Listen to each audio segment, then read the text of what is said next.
I doubt seriously that many of the people here who identify as white would even begin to fathom how much you're in our minds every day of our lives, making decisions about what to say and what not to say, what to wear and what not to wear, what you think of us, what words we shouldn't use so you won't think a certain way. We live our lives behind this incredible, impenetrable, wall-less prison, worrying about what white people think, because there is this pervasive of the centrality of whiteness.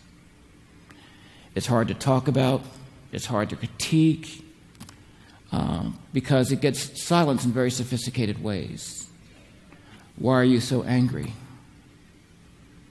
Why are you not a team player? My concern is, why doesn't this concern us all? So I wanted to say a minute about what I think this means for us, each of us, in our work as therapists.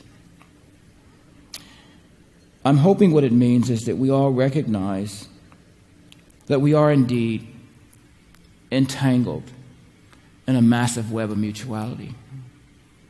And our lives, whether we like it or not, is so incredibly, inextricably tied together. And the fate of my life affects the fate of your life, and yours of mine. And if anything that Baltimore and Ferguson reminded us is that we can build invisible walls around the most blighted areas of this country and ignore, but there will be prison revolts. It puts all of our lives at risk. That I do think it's important for us to think critically about, and today more than ever before, because I need all of you as white allies. Because as a faculty member at Syracuse told me once when I was in the faculty there, he was non-tenured and white, and he was saying about the hoops he had to jump through for tenure to not alienate people. And I know what that's like to have your voice calibrated and measured. And so I turned to him and I wanted to reassure him. I said, you know what? I'm a full tenured professor here, and I don't ever want you to feel like you have to be reticent about saying anything you wish to say that somehow is going to cost you a vote. I want to let you know now I'm going to vote for you when you come up.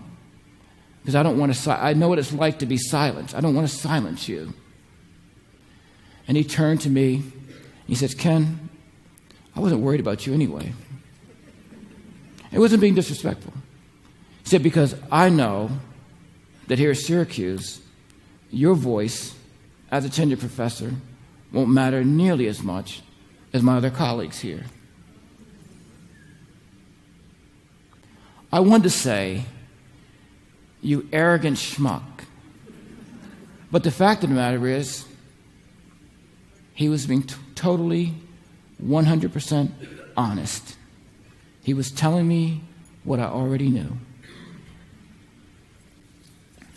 So my hope is that we can rely on you as allies and to recognize that there's a critical distinction to be made between one's work and one's job. And so it may well be that in your job, you don't interface with people of color. That may be true of your job, but I hope it would not be true of your work, because our work is what we do on behalf of humanity. Our work is what we do to make sure that we leave this planet a little bit better, a little bit more advanced, a little bit more progressed than it was when we inherited during our time here. So even if it isn't your job, I hope you would make it your work.